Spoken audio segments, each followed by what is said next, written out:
อ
Hôm nay là cuối tuần, con mình được nghỉ sớm. Giờ mình sẽ đi đón con.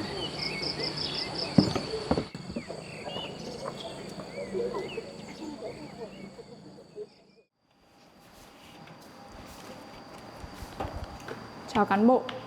Hôm nay cán bộ hẹn tôi ra đây có việc gì đấy ạ? Mời chị ngồi đã.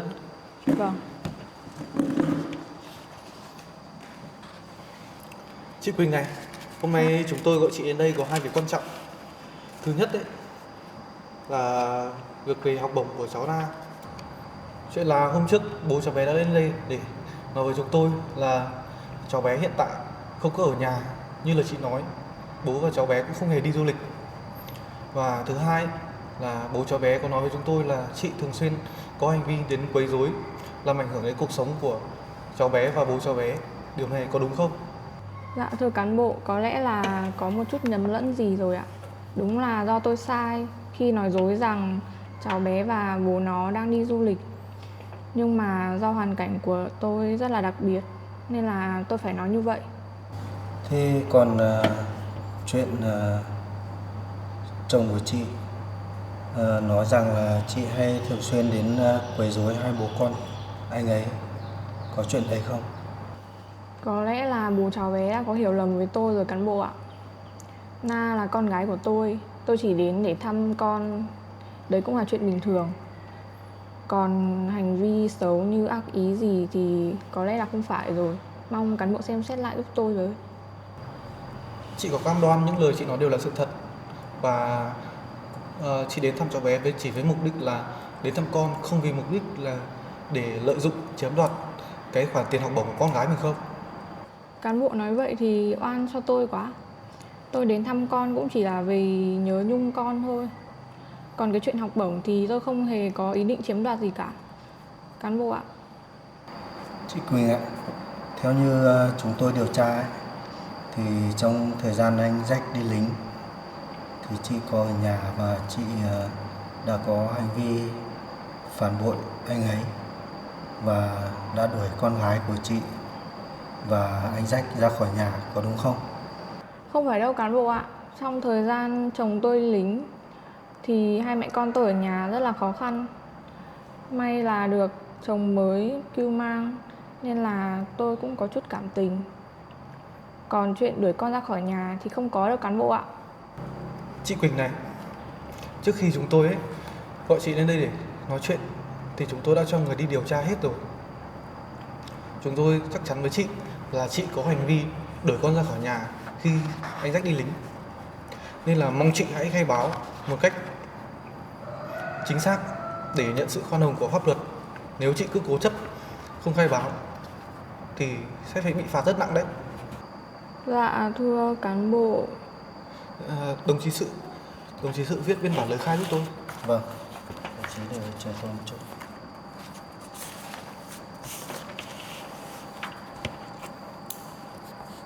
Được rồi, chị cứ nói tiếp đi.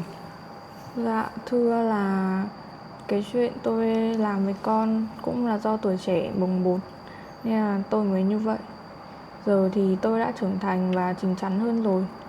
Tôi muốn ở bên con và bù đắp cho con những gì mà tôi làm sai với con. Mong cán bộ xem xét và bỏ qua giúp tôi. Được rồi, Vậy là chị đã thừa nhận hành vi đuổi con ra khỏi nhà. Vấn đề này chúng tôi sẽ xem xét một cách thấu đáo. Bây giờ thế còn hành vi mà anh Rách nói chị là thường xuyên đến quấy rối hai bố con anh Rách, làm ảnh hưởng đến chuyện học hành và cuộc sống của hai bố con thì thế nào? Có lẽ là do trước kia chúng tôi không được hòa thuận, nên là mỗi khi gặp nhau thì hay có cãi vã. Còn chuyện mà quấy rối con thì không phải đâu ạ. Tôi chỉ đến đấy để thăm con và muốn bù đắp lại cho những sai lầm của mình trước đây. Chị có chắc chắn những lời chị vừa nói chắc chắn là sự thật chứ? Tôi chắc chắn là sự thật ạ. Được rồi, đồng chí hoàn thiện biên bản giúp tôi. Xét thấy chị còn trẻ, là người mắc lỗi, nhưng mà lần này chúng tôi sẽ chỉ cảnh cáo chị, lập biên bản răn đe. Mong là sau lần này chị sẽ rút kinh nghiệm và sửa đổi làm một công dân tốt và một người mẹ tốt. Dạ vâng. Đây, chị ký vào biên bản này giúp tôi.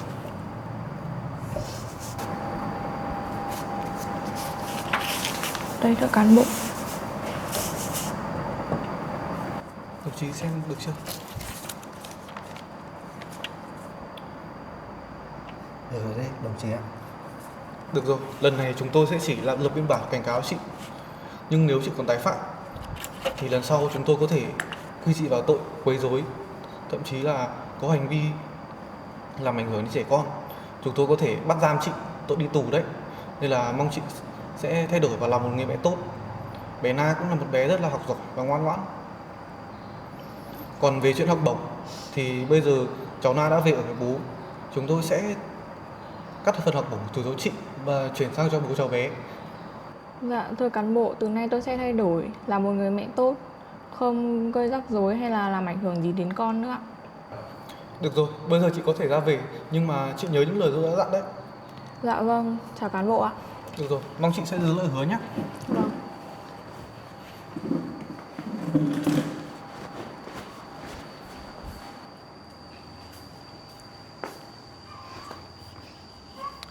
Không ngờ thằng Rách này làm báo công an, mình phải đến tính sổ với nó mới được. Vậy là đã xử lý xong việc của mẹ cháu bé rồi. Vậy còn việc học bổng của cháu bé, tôi nhờ đồng chí đến nhà trường và lên xã để giải quyết sửa đổi thế nào rồi? Tôi đã làm xong rồi đồng chí ạ. Ở đây, tôi đã hoàn thành xong hết mọi thủ tục giấy tờ rồi. Đây, mời đồng chí xem qua.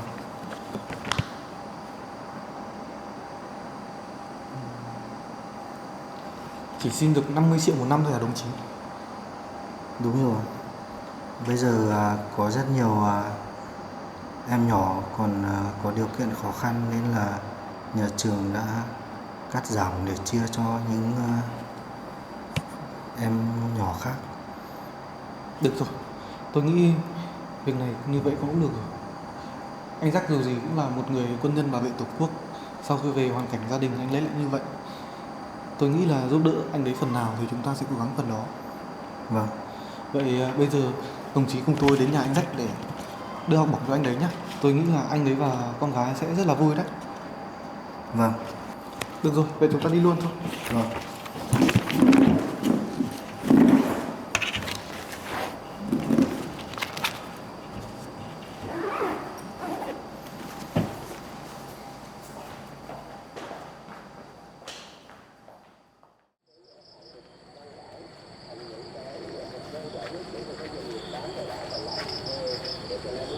Bố ơi, bố đã làm xong bếp rồi ạ.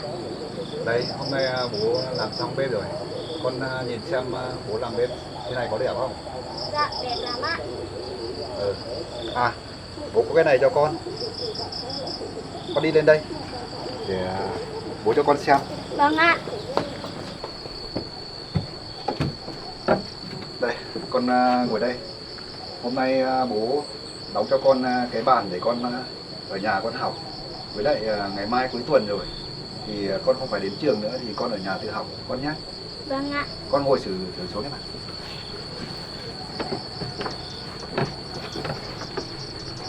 Đẹp không? Con thấy đẹp không? Dạ, đẹp lắm bố ạ.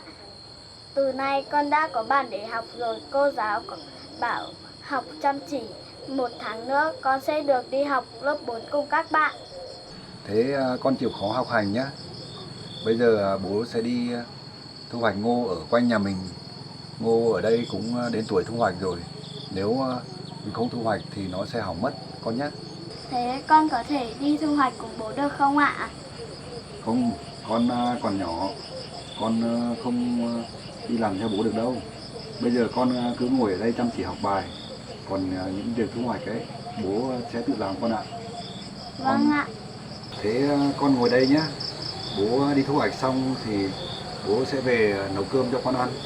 Con nhé. Vâng ạ.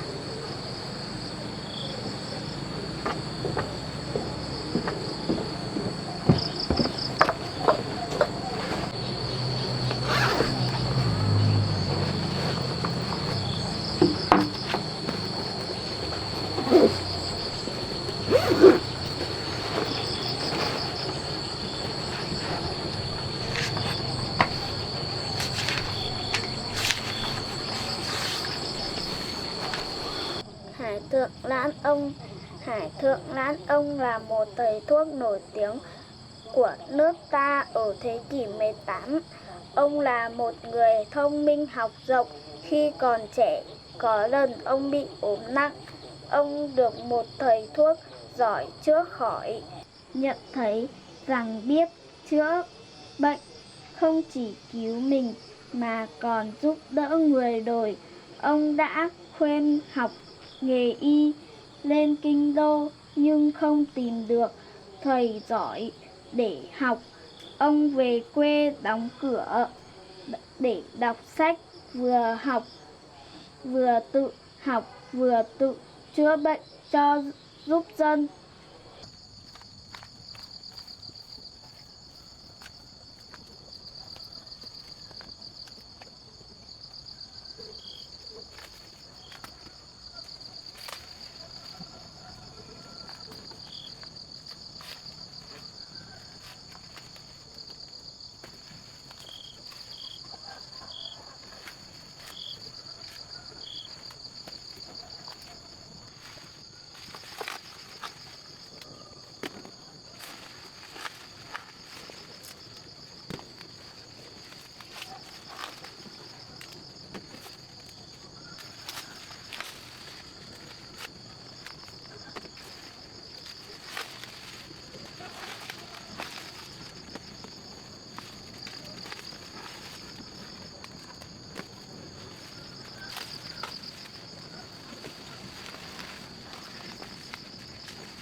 Quan tâm đến mưa nắng, nghèo đèo điện suối, chữa bệnh người. Đối với người nghèo, hoàn cảnh khó khăn, ông thường khám bệnh và cho thuốc không lấy tiền. Có lần, một người thuyền già nghèo có đứa con nhỏ bị bệnh nặng, không có tiền chữa trị. Khi bệnh tình của đứa trẻ nguy cấp, người thuyền chàng chạy đến nhờ cậy Hải Thượng Lãn ông đã đi lại thăm khám, thuốc thang ký rõ ràng hơn 1 tháng trời. Nhờ vậy mà bệnh của đứa trẻ thuyên giảm, không những cho không lấy tiền, ông còn cho gia đình họ củ gạo, củ dầu đèn. Bên cạnh việc làm thuốc chữa bệnh, Hải Thượng Lãn Ông cũng dành nhiều công sức nghiên cứu về sách để lại cho đời nhiều tác phẩm lớn có giá trị về y học, văn hóa, lịch sử. Ông được coi là một bác danh y của Việt Nam.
ngựa biên phòng, chú bộ đội biên phòng, giáp mình trên lưng ngựa, ngựa phi nhanh như bay, cả cánh rừng đổi gió, ngựa phăng phẳng đổi gió, như băm xuống mặt đường, mặc sớm rừng mù sương, mặc đêm đông giá buốt, chân ngựa như có thép, luôn săn đuổi kẻ thù, vó ngựa như có mắt, chẳng vấp ngã bao giờ, xong công việc trở về, ngựa bước đi thong thả. Chú bộ đội đi bên, tay vỗ về lưng ngựa.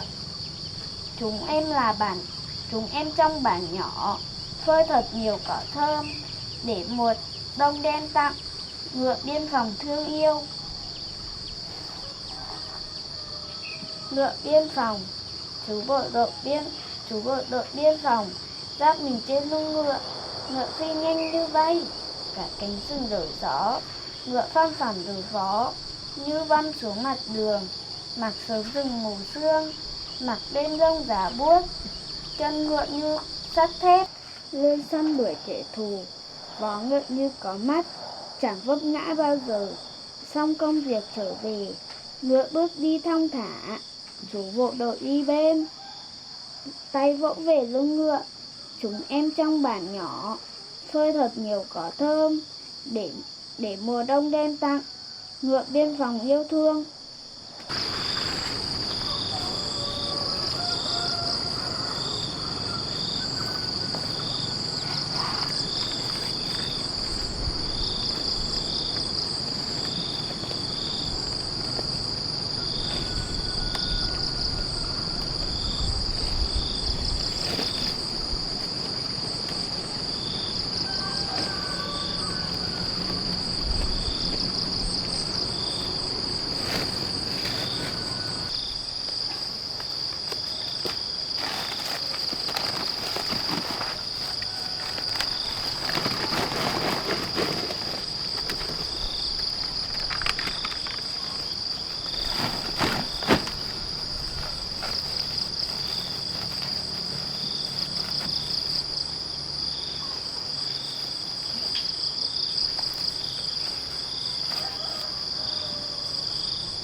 Bố có mệt không ạ?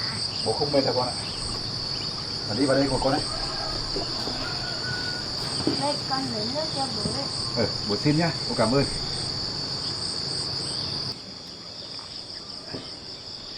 Thế con học sao rồi?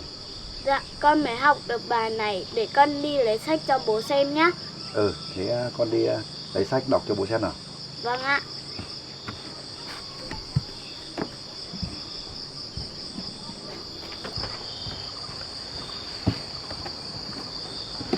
Đâu, con đọc cho bố xem nào. Bố chảy hết mồ hôi rồi, để con lau cho.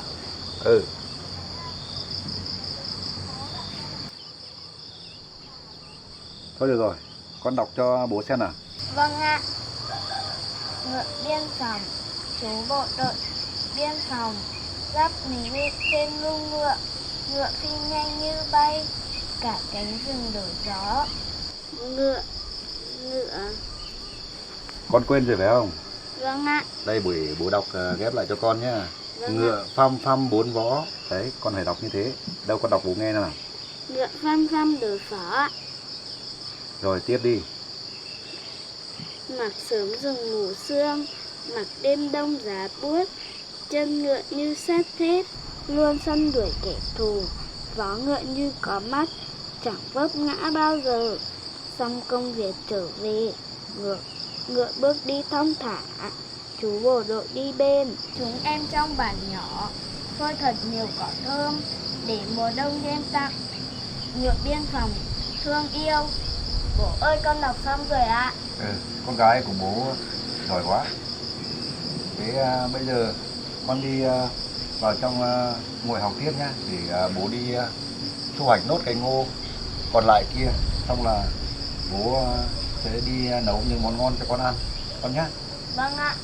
Hiện đấy con cầm cái cốc này, cốc nước này vào để ở trong kia cho bố. Vâng ạ.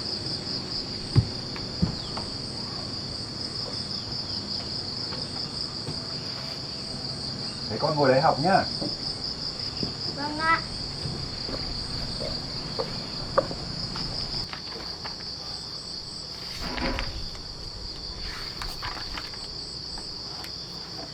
Trong lời mẹ hát, tuổi thơ chứa đầy cổ tích, dòng dòng sông lời mẹ ngọt ngào, đưa con đi cùng đất nước, trắng chãnh nhịp võng ca dao. Con gặp trong lời mẹ hát, cánh cò trắng dải đồng xanh, con yêu màu vàng hoa mướp, con gà cộc tách lá chanh. Thời gian chạy qua tóc mẹ, một màu trắng nên nôn nao, lông mẹ cứ còng xuống, cho con một ngày thêm cao. Mẹ ơi, trong lời mẹ hát, có cả cuộc đời con hiện.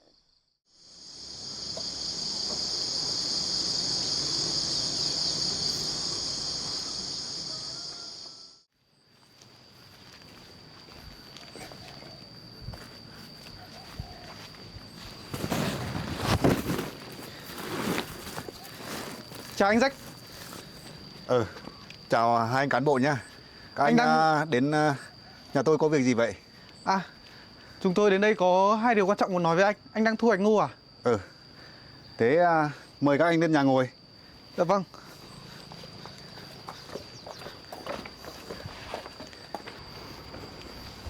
Chú chào con. Dạ, con chào các chú ạ. Con học bài à? Vâng ạ. Này, con cầm cặp sách với sách đi vào trong phòng con học nhá. Vâng ạ. Để bố ở đây nói chuyện với các chú một tí. Vâng ạ.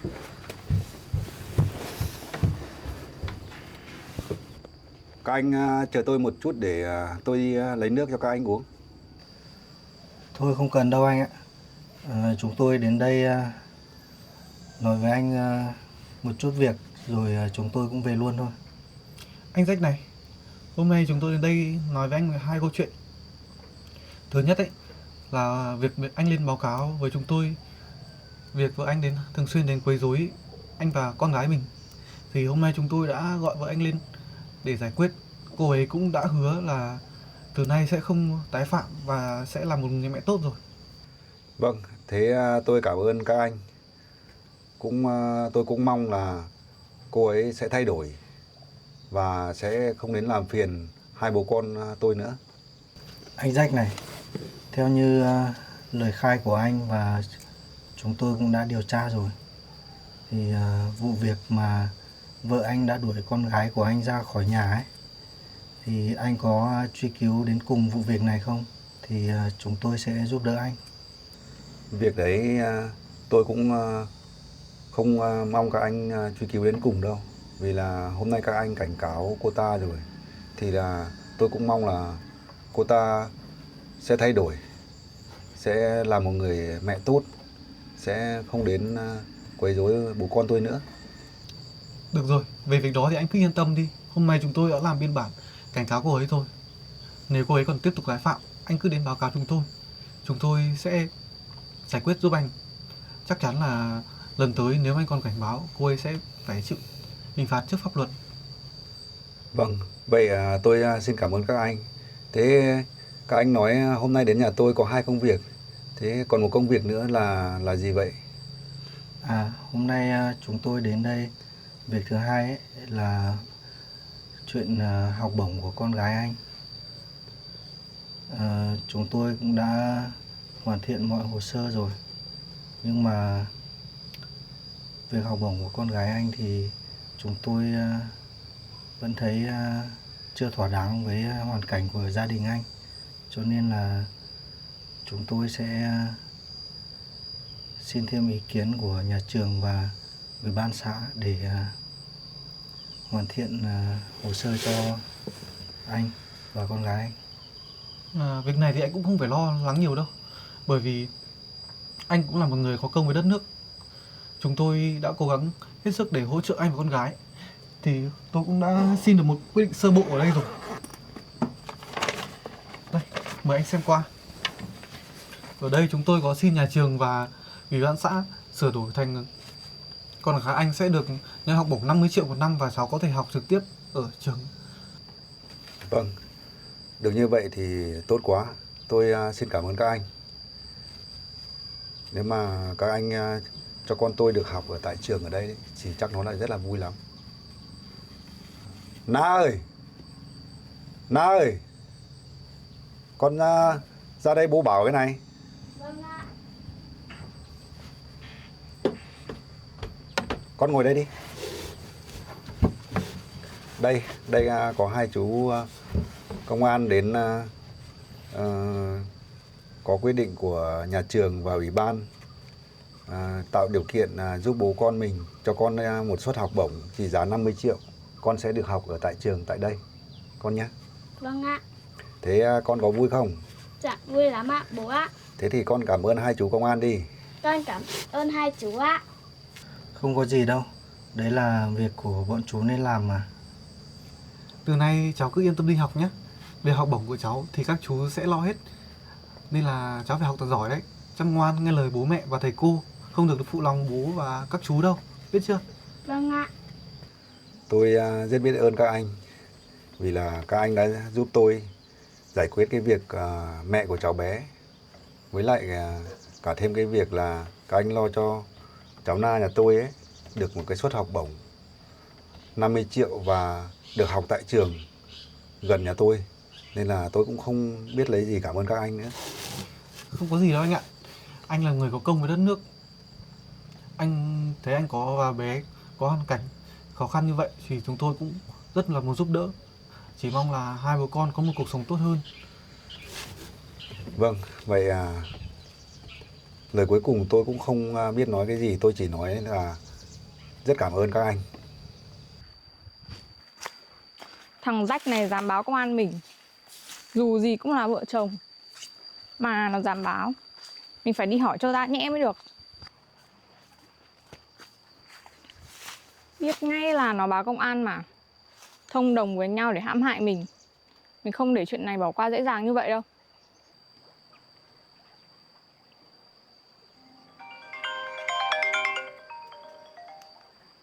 Alo ạ?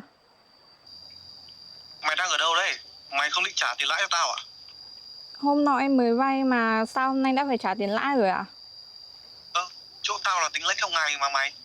Mày vay đỡ tao lần đầu mà mày còn hỏi thế. Vâng, vậy anh cho em thư thả 1-2 hôm được không ạ? Thư thả mà 2 hôm á? Tao cho mày thư thả mà 2 hôm thì ai thư thả cho tao? Tao không cần biết. Bây giờ phải lấy tiền về cho tao. Mày mà không trả tiền cho tao ấy thì mày biết hậu quả đấy. Dạ vâng, em có cách này. Anh ra quán cà phê hôm nọ, mình gặp nhau được không ạ? Được rồi, mày ra luôn đi, tao đang ngồi ở đấy. Có cách gì thì nói cho nhanh. Vâng ạ. Để luôn đi. Sao mà gọi đúng lúc thế không biết. Giờ mình phải ra ngoài đấy bàn chuyện mới được. Còn chuyện bố con nhà này, thôi để chiều mình vào tìm bọn nó sau. À mà anh Jack này, chỗ ngô anh mới thu hoạch kia ấy, thì anh đã có ý định bán hay là để lại? Tôi có ý định bán nhưng mà tôi chưa tìm được người mua anh ạ. Tôi muốn bán cái chỗ ngô tôi thu hoạch này đi ấy, để cũng lấy một ít tiền để trang trải mà. À vậy thì tốt quá. Vậy anh có thể bán cho tôi luôn được không? Ở nhà thì mẹ tôi cũng có nuôi một ít lợn và gà ấy, nên là cũng muốn nuôi về để cho bà có thể cho lợn và gà ăn. Vậy thì tốt quá anh ạ. Tôi cũng chưa tìm được người mua ấy. Nếu mà anh mua được cho tôi thì tôi cảm ơn. Rồi, vậy anh muốn bán chỗ ngô đấy của anh là bao nhiêu tiền? Ở đấy tôi có 5 bao ngô nhưng mà tôi tính mỗi bao 200.000. Nhưng mà nếu anh lấy thì anh giúp đỡ tôi ấy thì tôi chỉ tính tiền anh hai bao thôi. Dạ, làm vậy sao được anh? Anh cứ bán cho chúng tôi 5 bao, tôi sẽ tính cho anh đủ 5 bao. Bây giờ bố con anh còn khó khăn đấy. Tôi làm vậy cũng không được đâu. nên là anh cứ nhận đủ giúp tôi nhé. Vâng, thế thì tôi vẫn bớt cho anh. Năm bao đấy thì một thành 1 triệu thì tôi lấy 900 thôi. Thì để anh còn phải thuê người vận chuyển đi về ấy. Được rồi, vậy quyết định về nhé. Vâng, thế cảm ơn anh. Được rồi, vậy bây giờ nếu không có chuyện gì thì hai chúng tôi xin về trước đi. Vâng, thế các anh còn nhiều công việc thì các anh về trước, tôi tiễn các anh. Vậy chúng tôi xin phép anh, chúng tôi về đây. Vâng, thế chào các anh nhé. Đi ra đây chúng con.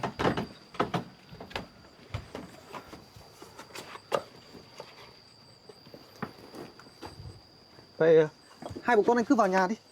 Hai chúng tôi xin phép về luôn đây. Được rồi. Vậy chú chào con nhá. Con chào các chú. Chú chào con. Chào hai bố con nhá. Vâng, chào các anh.